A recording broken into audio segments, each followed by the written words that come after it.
Welcome to the Business Trendsetter Podcast, where we talk about trends and how to use them to grow your business. My name is Manny Turan.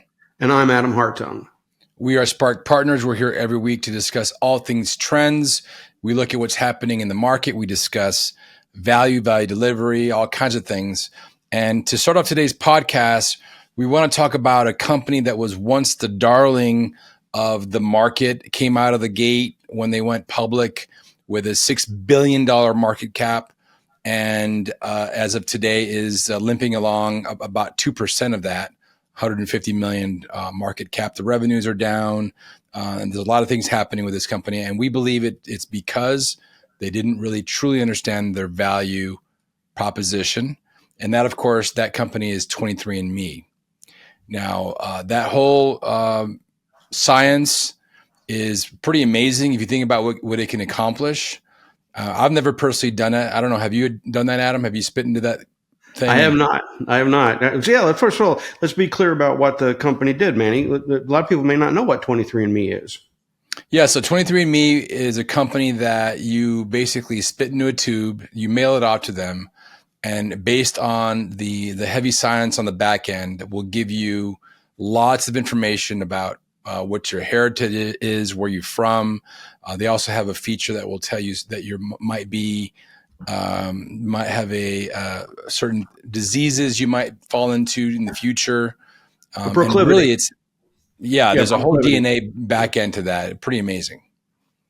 And the company really had its roots in some pretty heavy science. The CEO, Anne Wojcicki, was and is currently the CEO, really came out of the gate with a lot of amazing technology. And if you think about where they're at now, all 7 of their directors resigned last month. And so they're on the ropes. So let's talk about that, Adam. Let's talk about, the idea that they might have missed their value. They really came out of the gate not understanding what their value was. Yeah. So I remember when I've had a lot of experience touch and go around this DNA thing. I got back in the early 1980s. I was asked to participate on a panel inside of DuPont about what we could do with the Human Genome Project, and thinking about kind of what we could do. And it reminded me of when my wife first was pregnant, and she said, "Let's go get the test, for problems for the child." So she contacts the doctor, and before we go in for the test, we have to go in for a 15-minute discussion. And so the doctor's sitting there, and he said, "If you do the test and, we're looking for these spina bifida and Down syndrome and things," he said, "what are you going to do if it's positive?" And I didn't really think about it until then. And he said, "There's no reason to get this test if you're not going to do something." He said, if it isn't going to affect you. And so started realizing that what he was basically saying was, look, if you've got one of these serious diseases, are you really going to consider an abortion? And because he's saying, if you're not really going to do that, then there's not much value to taking the test. And that is really the truth about data. Why accumulate data if you're not going to use it to help make a decision, to make an informed decision, right? Mm-hmm. And that's where I think 23andMe failed. Is accumulated huge amounts of data, and they allowed us as consumers to potentially get a lot of data about ourselves. But the question was always why? Like you asked me if I'd ever done it, and no, because I'm sort of like, so I take a test and I find out that, I think my whole family's from Germany, and I find out that we're half Russian, or I don't know what, right? Yeah. What difference is it going to make to me? I mean, I couldn't ever see how I got any value out of that. Some people, I think, with backgrounds that were a little more colorful, in terms of they weren't sure where their parents came from or their grandparents came from, that kind of thing. And there were a lot of gaps in it. There they had a real desire to kind of close up some of those gaps. And so that's why they would take the test, which was really cheap. You do that test. And the problem is that there wasn't any money in it for 23andMe if that's what you did. If what you did was take a test, right, and you paid $25. And now they've got all this data. And the idea was that you would call them back up and say, well, what diseases might I want to look out for, at age 20, 30, 40, 50? And that the hope among investors was they would accumulate these vast amounts of data and they would apply some sort of analytical tools to it. And they'd start to get breakthroughs like, oh my, we now have realized that people that were originally from the south of France are 10 times more likely to develop colon cancer or something along those lines, right? Using this DNA and going through all the data. But the reality was they never got there, right? They had to get patient permission to use the data, which they didn't inherently do up front a lot of times. They didn't force you to sign off that the data could be used for research to do the $25 test. So you didn't get the data in a usable format. You didn't, even though you had a lot of this stuff, they didn't build out an engine to let them do that sort of analysis. So the reality was they didn't know what the value of the data was. They never collected data, but they didn't figure out who's going to get worth money out of it. It wasn't us as consumers. We didn't care that much about the data. Like, okay, so your DNA says a bunch of stuff I don't understand because I'm not a scientist. So you told me where my family's from. Okay, that's about all I can do with it. And I didn't realize that the value proposition was going to be to researchers, was going to be to bioethicists. It would be to people who were doing analytics, trying to look across, whether or not there was a predictability in DNA, those kinds of things. And so they just got there with this value delivery system. Hey, we can take a small amount of your spit and we can tell you your DNA background. And that was their value delivery system. But it was always in search of the real value proposition. And I think there's a little bit of a Peloton effect with the company in that they started making lots of money in the beginning. Like I mentioned, they were the darling of all these investors, but they kind of ramped up for a different kind of business. I mean, $150 million, $200 million a year isn't too bad a business. Not too bad at all, except they're losing about $600 million a year. That's the only problem. And so they're a bit of they're a fish out of water in some ways. Peloton, great company, did a lot of amazing things. And then during the pandemic, they had a huge spike in sales. So then they started to build up a company as if that spike in sales was the future of the company. Yeah. And then when the market turned and things opened up and gyms opened up, the demand was gone. And here they are with this giant company, all this expenses and not really knowing what to do with it. Yeah, I mean, for a while, it was cocktail chatter. Oh, did you get the test? Do did you find out anything surprising? Like thinking you were from Germany and finding out that half your DNA indicates that you're from Australia or something like that, right? But that was it, right? And it was just like Peloton, right? It was fun cocktail chatter for a while, a few years. But then the reality was, oh, yeah, I had that test done. Nah, it was okay. So what? And they're done. And the story here we got to have our listeners walk away with is you better know your value proposition, because having really, really good technology, research, great engines, good mathematic capability, and even a lot of data is not worth much. You got to turn it into value. You got to say, well, what's the value? And then that starts with who is going to get the value and what's derived from that value. If you had gotten your DNA results back and it said right off the get-go, your average longevity would be, 132 years, or look, we see some things in your DNA that you should go have further identified.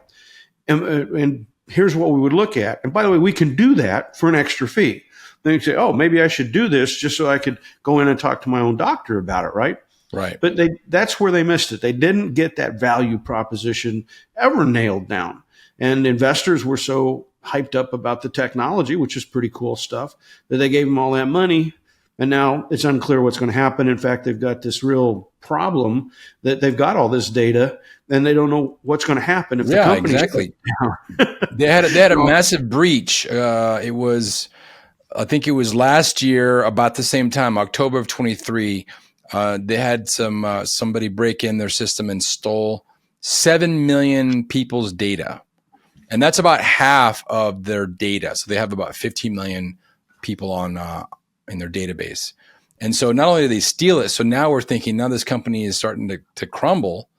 Yeah. What are they going to do with your data? If you're one of these people that spit into a cup, now what? Yeah. Now you've got this very important data about you. It's not only just random data. It gives your name, your address, and your history, your medical stuff. It's all wrapped into one bit of data. Yeah. And it's a mess. It's a mess. It's a mess. And I don't think any of our listeners out there want to get caught up in that kind of a mess. And so that's the warning.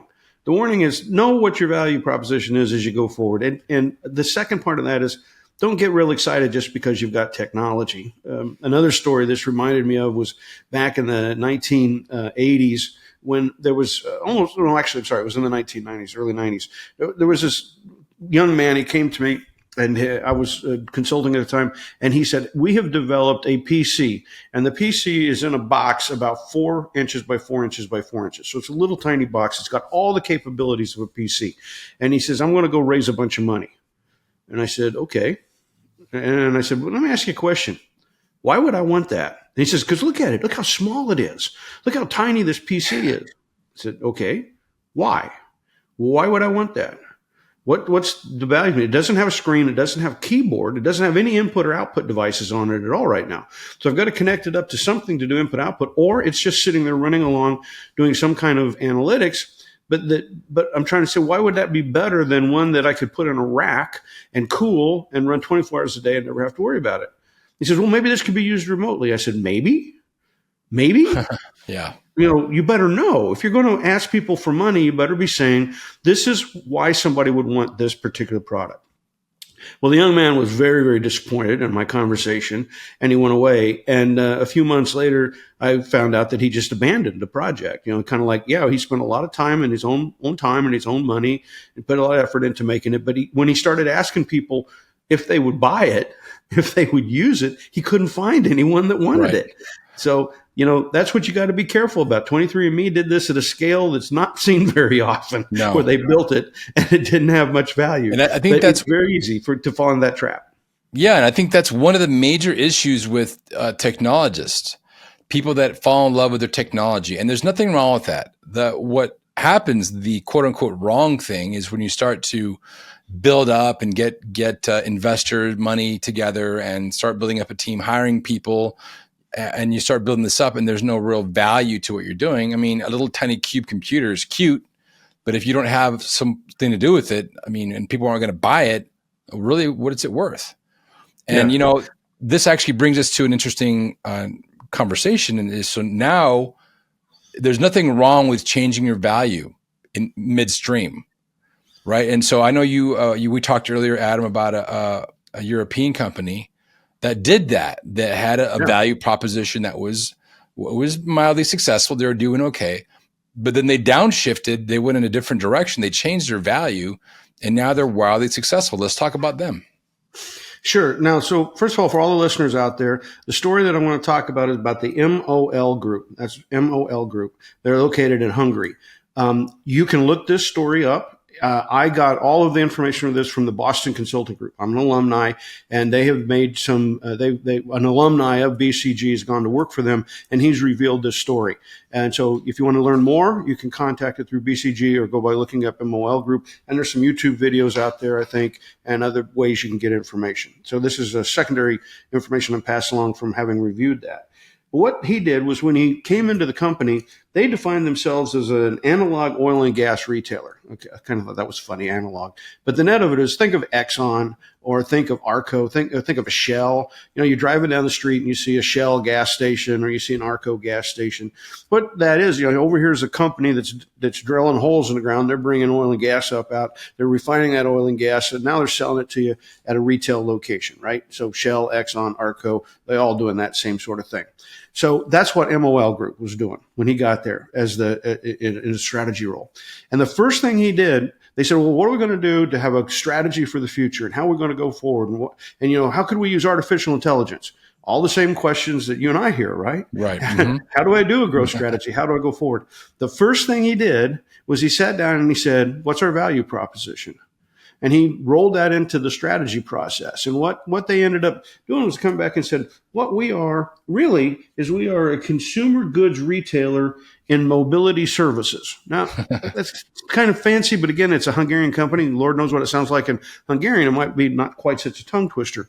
But what he basically came back to was, we may drill for oil and gas, but where we're making our money is running these gas stations. So people are mobile. That was the thing he keyed on. What are the needs of people that are mobile, that are out driving around in their vehicles? And I got 2,400 gas stations located in a dozen or more countries in Eastern Europe. And so that transformed the way they thought about the business. Instead of thinking about it as an oil and gas company, they started thinking of themselves as, oh, what would we do to service the needs that people have when they're in their vehicles going from A to B? Now think about that. Now, all of a sudden, we've got something really to talk about. And so at first, when he got there, they were thinking about how do I apply artificial intelligence towards oil and gas drilling. And what he came back and said is, no, wait a minute, got to think about the scale of our business.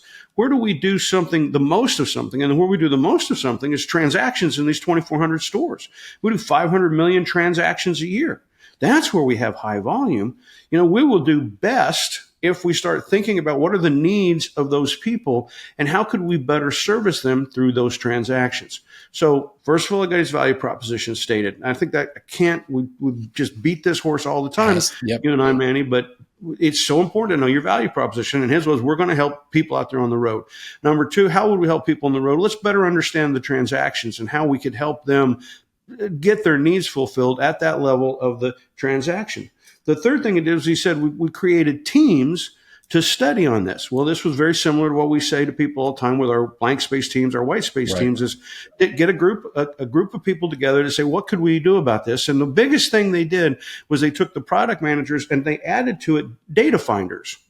So they said, we want people to bring in all the data we have about transactions from inside the company and also look externally at where we could get data. What is the data that we would like to have? So that's the third step, is get a team set up. And in that team, make sure you got people that are thinking about where can we get data, that will help us to better understand our customers and their needs, both internally and externally.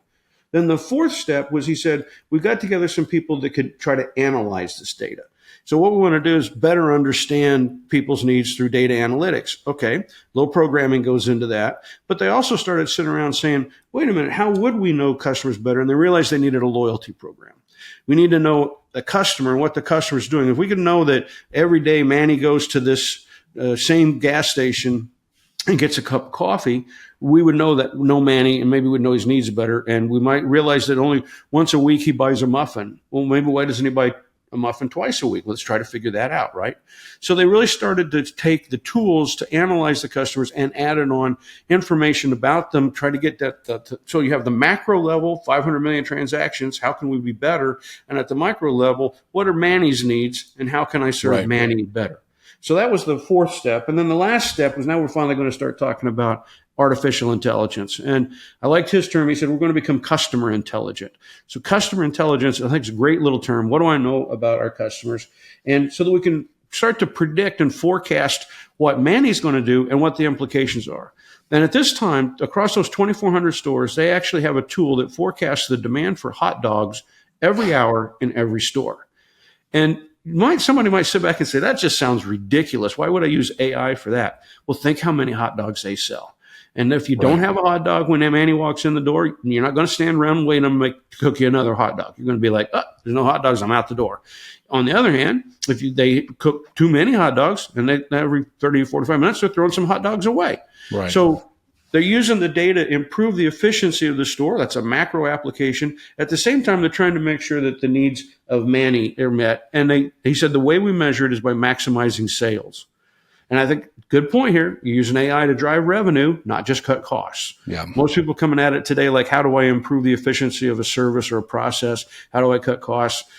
Trying to do more of what I've always done, but better, faster, and cheaper. There's nothing wrong with that. But here, the idea was, how do we now use this to continue to grow our business? How do we personalize ourselves so that we're not just a gas station, but rather we're somebody connected up with the individual customer?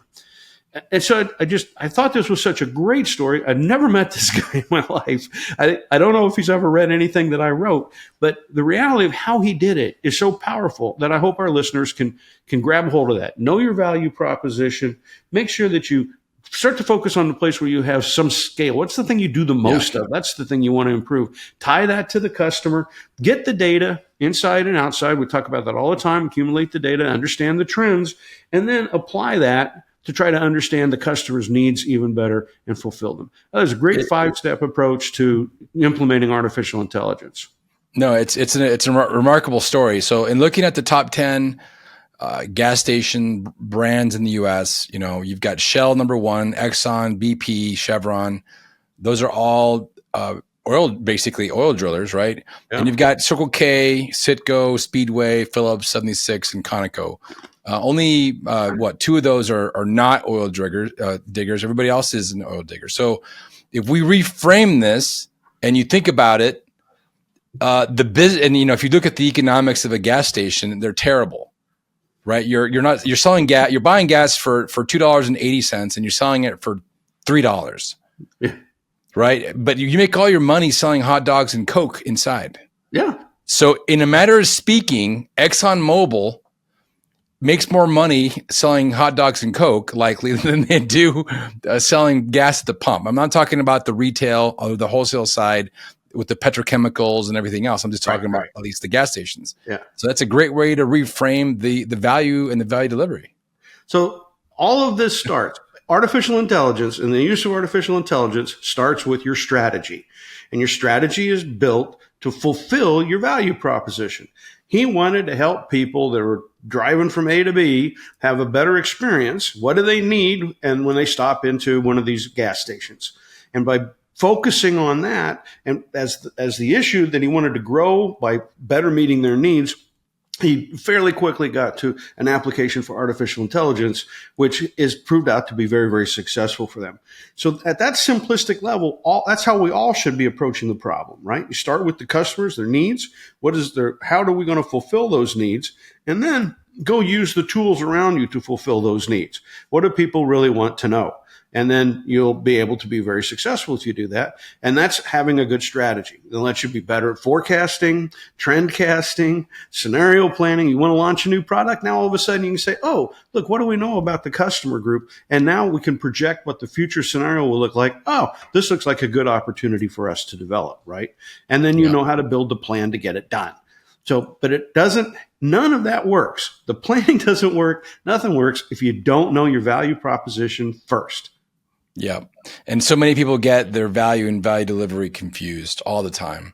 Yeah. And sometimes it takes an outside perspective, bring in a friend, bring in somebody from the outside. You can call Adam and I to come in and look at your business.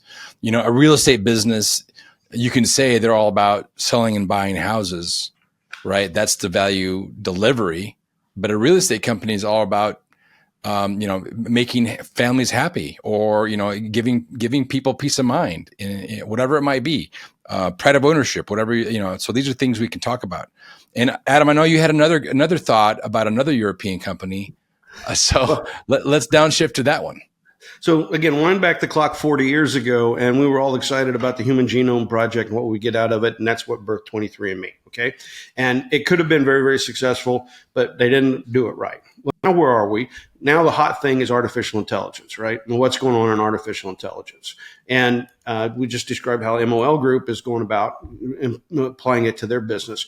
There was a MIT professor, a very noted professor, that came out with an article saying that artificial intelligence would only eliminate 5% of jobs, that it would not affect 95% of jobs, that everybody's overestimating the impact of artificial intelligence, and there's going to be a big bubble, and it's all going to burst, and it's going to be devastating to the economy. And he's full of crap. Yeah. Reason I say that, he said 95%, he's only 5% of jobs will be affected. Well, I just did a real quick look. So in this world of artificial intelligence, there's an outfit called the Miso Robotics, M-I-S-O, Miso Robotics. And they've developed a machine called Flippy.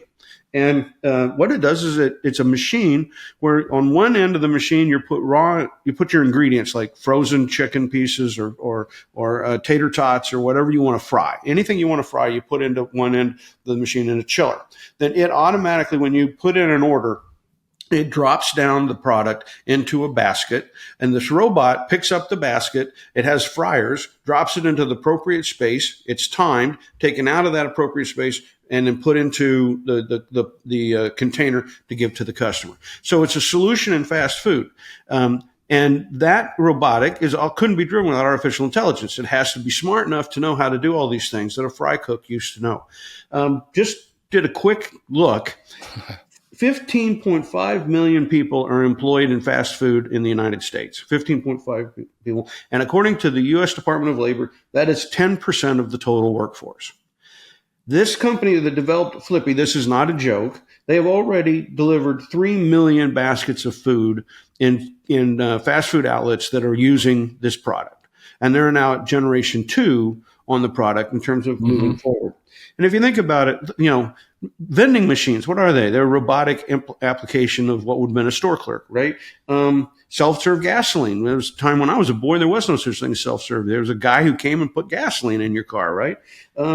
Field repair techs. Increasingly, we can take your appliances and you put some intelligence into it, and then you hook it up at home to your network. And if your appliance isn't working right, whether it's television, fridge, or whatever, somebody remotely can do a diagnostic on it and try to figure out what's wrong with it, right? So these are all things that are happening out there in the world where we can use intelligence that are going to affect jobs. And so this guy's idea that it's not going to make a big deal, he's wrong. It is going to make a big deal. And here's just one example, is this Flippy. And I think what's important now is the second piece of this is let's tie it to trends. The reason I like this is that we, for a long time, have talked about the demographic problem in the United States. Not enough people, right? So in California, fast food workers now get paid $20 an hour. In many places, it's more than $20 an hour because you wouldn't get anybody to show up for $20 an hour. So they're already seeing that the demographics are driving minimum wage rather than the government in many parts of the United States. So for these fast food operators to continue to operate, to be able to support the customer, be able to have the food cooked, made, delivered, on-time fast food, all the promises that are out there in that industry, you're going to have to automate. To automate, they're not doing what? They're using machine vision, robotics, right. And intelligence. The machines are figuring out the orders, when the orders are going to be placed, keeping track of the fryers to know which ones need to wait for a minute to heat back up again. All that good stuff is happening, and it's happening through artificial intelligence at a machine that's acting like a fry cook. No, it's remarkable. And, for those out there that see this coming and are doing the ostrich thing and putting their head in the hole in the ground, it's coming no matter what. I remember at the turn of the century, 2000, 99, 2000 timeframe, where the internet was around. It was slow. There was dial-up. And I remember having conversations I used to work in a lab at the university, and I had a couple conversations, and half of the people there were excited and the other half were fearful. They're like, I don't know what this means. I don't think it's good. I don't think it's going to happen. But here we are 24 years later, and the internet is ubiquitous. Yeah. It is like just part of the common conversation. My kids grew up with the internet. There's no way in their mind that they have not lived without the internet. The kids being born today are going to live in a world where AI is always there. Your AI companions are always there. Even beyond Siri, you've got, the ChatGPT and the Gemini and all these other tools. It's just remarkable. It's coming. You might as well embrace it. Otherwise, you're going to be left behind from it. Oh, yeah, absolutely. The Industrial Revolution was about the fact that we could make machines that were stronger than humans. Right? For years, we'd had, if you wanted to farm, there was a man walking behind a mule or two mules, right? And so it took an animal or a human to go out and get things done. In the Industrial Revolution, we figured out how to make machines that were much more powerful than humans were. And that scared people, right? Now we're going to have machines that are much smarter than humans. They're going to be able to not only collect data, but analyze data. And so people are afraid of it. But the reality is that, we're going to learn to live with it. And you're not going to have a choice but to learn to live with it. And I think we can kind of close this off a little bit because with a congratulations to the winners of the Nobel Prize in Physics. And they are John Hopfield and Geoffrey Hinton. And they, back in the 1970s and early 80s, hooked onto neural networks. And I had a passing interest in this. We created a neural network at DuPont long story, but the net of it was trying to understand machine learning better and how machine learning could be applied back in when I was there in late 80s, 86, 87, 88. And these guys, what they did was they figured out how to create these neural nets, which drove the machine learning, which have now gotten us to AI. And so they are to be congratulated. John Hopfield is at Princeton. He's 91 years old now. And Jeffrey Hinton is at the University of Toronto. I think that it's worthwhile to note that, in fact, AI, as they themselves said, isn't really a physics problem. They said it's a computer science problem. And I think it was John Hopfield who was quoted in the Times as saying they don't give out a Nobel Prize for computer science, so they gave it to us in physics instead. But it does say something about the world, how important artificial intelligence is. The Nobel Committee giving these two people, the developers of neural networks, which are now, of course, the guts of the neural chips that we talked about from NVIDIA that are replacing the central processing units that we had in the stupid computers that we've gotten all along, right? The Intel-based machines that we talked about. So we owe them a debt of gratitude. And I hope that at the end of this, what we start to understand out there is that artificial intelligence is going to be very, very important to the future. What's your value proposition? If you know your value propositions, you can start figuring out how to apply artificial intelligence to help your customers get more of what they need. And if you do that, you can be successful. On the other hand, if you just trudge into this like, I know it's a new toy and I want to play with it, you're probably not going to be very successful like 23andMe. No, exactly. I think the idea of value proposition, understanding, know what it means. If you don't understand it, there's lots of resources. You can certainly reach out to Adam at adamsparkpartners.com or Manny at manny@sparkpartners.com. We're here to help. We get excited about this because we live and breathe it. And with that, Adam, we will talk with you next week. Thanks a lot and have a good one, Manny. Okay.